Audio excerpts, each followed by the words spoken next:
Hello friends, जय हिंद। आज हम भारतीय राज्य व्यवस्था के अंतर्गत जो चैप्टर मेरा है राज्यसभा एवं लोकसभा, उसके बारे में हम जानने का प्रयास करेंगे। तो आप लोग वीडियो को कंटिन्यू देखिएगा।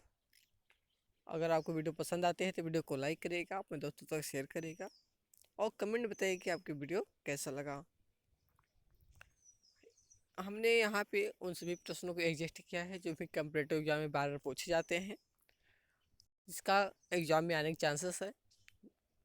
जो अभी ग्रुप डी की एग्ज़ाम हुई, रेलवे की होने वाली है, एनटीपीसी की होने वाली है, तो उसमें यह बेहद महत्वपूर्ण हो सकती है। तो आप लोग वीडियो को कंटिन्यू देखते रहिएगा और एक दो बार रिवीजन अवश्य करिएगा, आपके लिए हेल्पफुल रहेगा। तो प्रश्नों की तरफ चलते हैं। राज्यसभा को अस्थायी सदन कहते हैं क्यों कहते हैं? क्योंकि इसे क्या है, विघटित नहीं कर सकता। यह पूरी क्या है, राज्यसभा एक साथ कभी समाप्त नहीं होती, जैसे कि लोकसभा समाप्त होती है वैसे नहीं होती है, यानी इसे विघटित नहीं किया जा सकता। दूसरा है, भारत में कौन संसद का अस्थायी एवं उच्च सदन है? अगर उच्च सदन की बात करें तो ये राज्यसभा होगा। निम्न सदन की बात करें, लोकप्रिय सदन की बात करें, जनता के सदन की बात करें तो हो जाएगा लोकसभा। यह राज्यसभा क्या है, राज्यों का प्रतिनिधित्व करता है। वर्तमान में राज्यसभा के सदस्यों की अधिकतम संख्या की बात करें तो 2026 तक क्या है, 250 है। और इस टाइम क्या है, वर्तमान में राज्यसभा में सदस्यों की प्रभावी संख्या की बात करें 245 है। अधिकतम क्या है, 250 रह सकती है, 2026 तक की बात हुई है। और इस टाइम तत्काल की बात करें 245 मेंबर्स हैं। भारत के राष्ट्रपति द्वारा राज्यसभा के कितने व्यक्तियों को मनोनीत किया जाता है? तो 12 सदस्यों को। राष्ट्रपति क्या है, साहित्य, कला, विज्ञान, सहकारिता के क्षेत्र में जो विशेष योगदान देते हैं उन लोगों को, यहाँ पे 12 सदस्यों को राज्यसभा में राष्ट्रपति के द्वारा मनोनीत किया जाता है। संविधान के किस अनुच्छेद के तहत राज्यसभा के लिए व्यक्तियों को मनोनीत करता है? तो अनुच्छेद 80 में यह प्रावधान है और इसी के तहत क्या है, राष्ट्रपति 12 सदस्यों को क्या है, मनोनीत करता है राज्यसभा में। राज्यसभा में प्रतिनिधित्व होता है राज्यों एवं संघ शासित क्षेत्रों का होता है। इनके सदस्यों का निर्वाचन कैसे होगा? तो आनुपातिक के अनुसार एकल संक्रमणी मत पद्धति के द्वारा इनका चुनाव होता है, जैसे राष्ट्रपति उपराष्ट्रपति का होता है वैसे। राज्यसभा के लिए प्रत्येक राज्य के प्रतिनिधियों का निर्वाचन कौन करता है? विधानसभा के निर्वाचित सदस्य जो होंगे और इसका चुनाव करेंगे, निर्वाचन करेंगे। लोकसभा और राज्यसभा में गणपूर्ति की संख्या कितनी है? तो गणपूर्ति है एक कुल सदस्य का 10वां भाग, यानी कि 100 सदस्य हैं तो उसका 10वां भाग के जो होगा वहाँ पे गणपूर्ति के लिए आवश्यक है।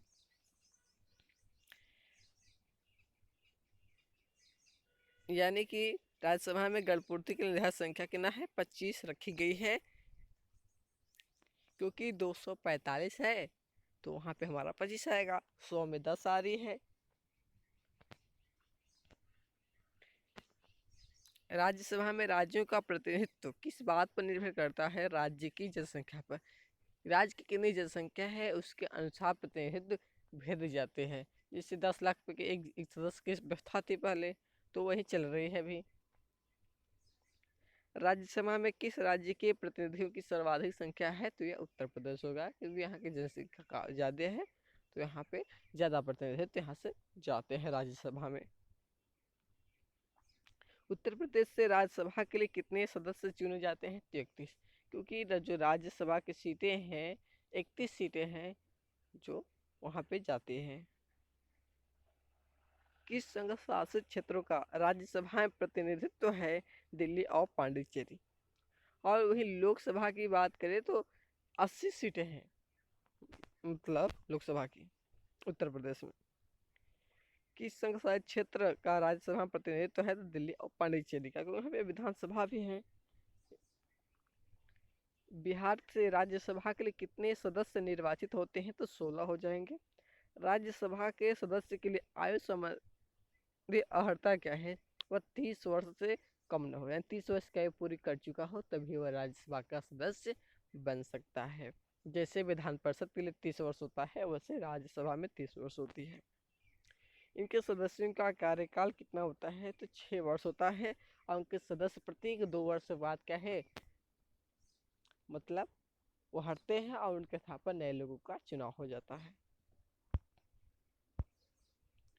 राज्यसभा के 1/3 सदस्य प्रत्येक कितने वर्ष के पश्चात सेवानिवृत्त होते हैं तथा नए 1/3 सदस्य उनका स्थान लेते हैं? तो 2 वर्ष के अंतराल पर। राज्यसभा का सभापति कौन होता है? तो उपराष्ट्रपति राज्यसभा का पदेन सभापति होता है। वह कौन सी सभा है जिसका अध्यक्ष उस सदन का सदस्य नहीं होता है? तो यह राज्यसभा होगा। राज्यसभा के सभापति का चुनाव कौन करता है? तो लोकसभा एवं राज्यसभा के निर्वाचित एवं मनोनीत सभी सदस्य। हाँ, राज्यसभा का सभापति तो हो ही जाता है, उपसभापति का चुनाव करते हैं।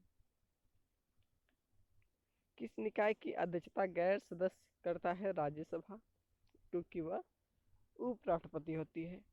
राज्यसभा के सभापति की अनुपस्थिति में राज्यसभा का कार्य संचालन उपसभापति के द्वारा किया जाता है। राज्यसभा के उपसभापति का निर्वाचन कौन करता है? तो राज्यसभा के सदस्य करेंगे।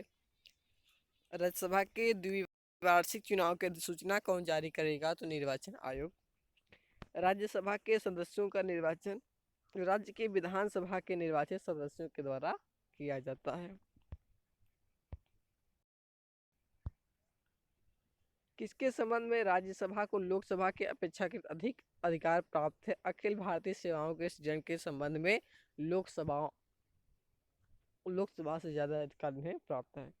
लोकसभा द्वारा पायदान विधेयक राज्यसभा को प्राप्त होने के कितने दिनों के भीतर लोकसभा को वापस लौटाना होता है? तो एक कंडीशन है 14 दिन। 14 दिन तक राज्यसभा क्या है, विधान विधेयक को अपने पास रख सकती है। अगर नहीं लौटाती है तो भी पारित समझा जाएगा, अगर लौटा है तो भी पारित समझा जाएगा। राज्यसभा सामान्य विधेयक को अधिकतम कितनी अवधि तक रोक सकती है? 6 माह तक। क्या राष्ट्रपति लोकसभा की भांति राज्यसभा को भंग कर सकता है? तो नहीं भंग कर सकता है, क्योंकि यह अस्थायी सदन है, विघटित नहीं होती है। क्या राज्यसभा की सभापति संसद के दोनों सदनों के संयुक्त अधिवेशन की अध्यक्षता कर सकता है? नहीं, सभापति ऐसा नहीं करता है। दोनों सदनों की अधिवेशन कौन करता है? दोनों सदनों की जो संयुक्त अधिवेशन होता है वह राष्ट्रपति के द्वारा किया जाता है। राज्यसभा के सदस्यों को नामित करने का अधिकार राष्ट्रपति को है। राज्यसभा की बैठकों की अध्यक्षता कौन करता है? तो उपराष्ट्रपति। सर्वप्रथम किस फिल्म अभिनेता को राज्यसभा का सदस्य मनोनीत किया गया था? पृथ्वीराज कपूर को। राज्यसभा के लिए नामित प्रथम फिल्म अभिनेत्री कौन थी? नरगिस दत्त। कौन सा प्रसिद्ध हिंदी साहित्यकार राज्यसभा के सदस्य थे? रामधारी सिंह दिनकर। राज्यसभा की प्रथम महिला महासचिव कौन थी? V.S. रमा देवी। राज्यसभा का सर्वप्रथम गठन कब हुआ? 3 अप्रैल 1952 को। राज्यसभा की प्रथम बैठक कब हुई थी? 13 मई 1952 को। स्वतंत्र भारत में राज्यसभा के प्रथम सभापति कौन थे? Doctor S Radhakrishnan. राज्यसभा का गठन भारतीय संविधान के किस अनुच्छेद के अंतर्गत किया गया था? तो आर्टिकल 79 था। भारतीय संविधान के किस अनुच्छेद के अंतर्गत कोई सदस्य अयोग्य हो जाए तो उसे राज्यसभा के सदस्यता से वंचित होना पड़ेगा? आर्टिकल किसमें लिखा गया है? तो आर्टिकल 101 में कहा गया है। यदि कोई सदस्य बिना सूचना दिए राज्यसभा से अनुपस्थित रहे तो उसका स्थान रिक्त समझा जाएगा। तो कितने दिन तक? तो 60 दिन तक। 2 मंथ अगर कंटिन्यू नहीं आता है, ना कोई सूचना देता है, तो उस कंडीशन में उसका स्थान रिक्त माना जाएगा। भारत में लोकसभा प्रतिनिधित्व करता है जनता का, इसलिए इसे लोकप्रिय या जनता का सदन कहते हैं।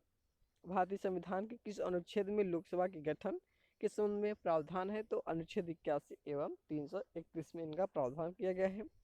इनके सदस्यों की संख्या की बात करें तो मूल संविधान में इनके सदस्यों की संख्या 525 थी, लेकिन 31वें संविधान संशोधन अधिनियम द्वारा लोकसभा की अधिकतम सदस्य संख्या कितनी निर्धारित की गई? 545।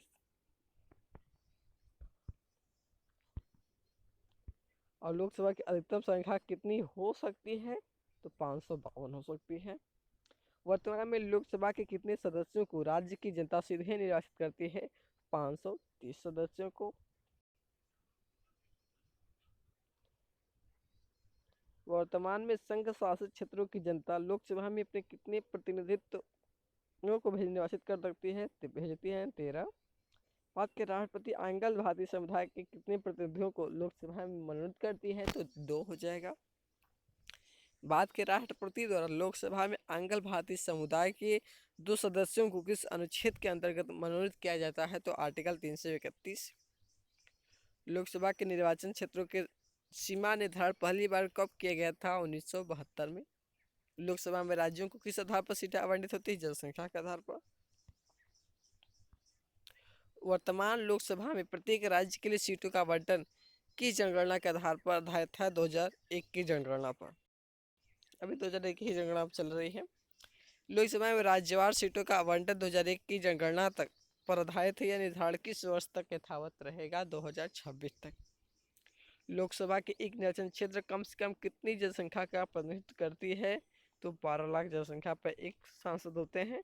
लोकसभा में अनुसूचित जाति एवं अनुसूचित जनजातियों के प्रतिनिधियों के लिए कितने सुरक्षित क्षेत्रों की व्यवस्था की गई है? 119।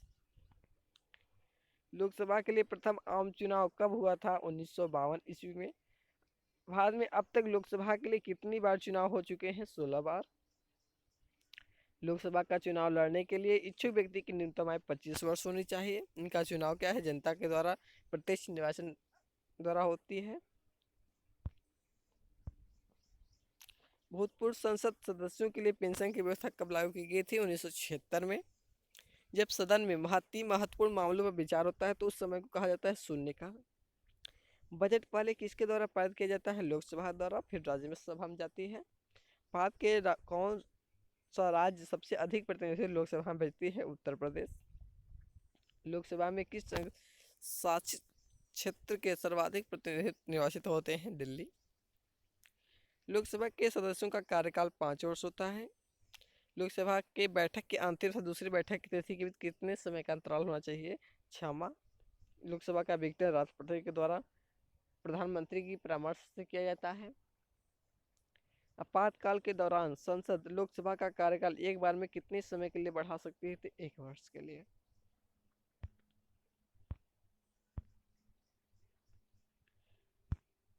लोकसभा में कोरम पूर्ति पूरा करने के लिए कम से कम कितने सदस्यों की जरूरत है? तो 1/10 यानी 1/10वां भाग।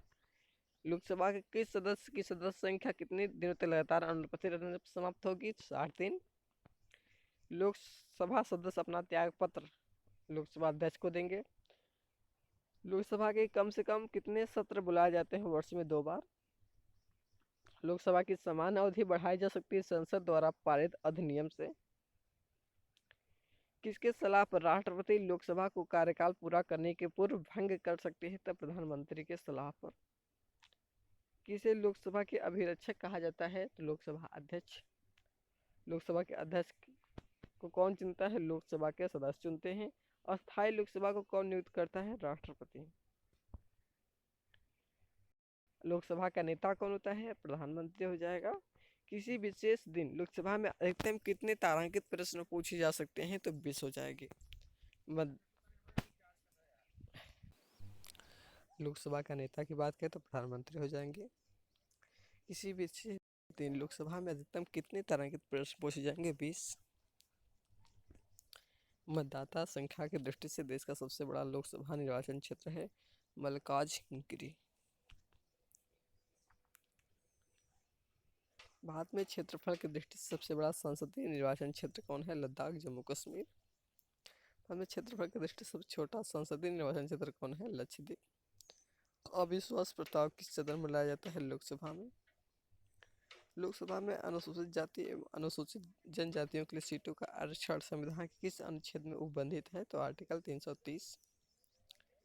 भारतीय संविधान के अनुसार धन संबंधी विधेयक सर्वप्रथम प्रस्तुत किया जाता है लोकसभा में। भारत का कौन सा राज्य लोकसभा में अनुसूचित जनजातियों को सर्वाधिक प्रतिनिधित्व निर्वाचित करता है? मध्य प्रदेश। मंत्रिपरिषद किसके साथ प्रयुक्त कार्य करती है? लोकसभा के। लोकसभा सदस्यों को नियोग्यता से संबंधित प्रश्नों का निर्णय कौन करता है? लोकसभा अध्यक्ष। तो फ्रेंड्स, आज के वीडियो में समाप्त करते हैं। आई होप आपको वीडियो अच्छी लगी होगी। अगर वीडियो आपको पसंद है तो वीडियो को लाइक करिएगा, अपने दोस्तों से शेयर करिएगा और कमेंट बताइए कि आपको वीडियो कैसा लगा। अगर चैनल पर नए हैं तो चैनल को सब्सक्राइब कर दीजिएगा। Okay, thanks.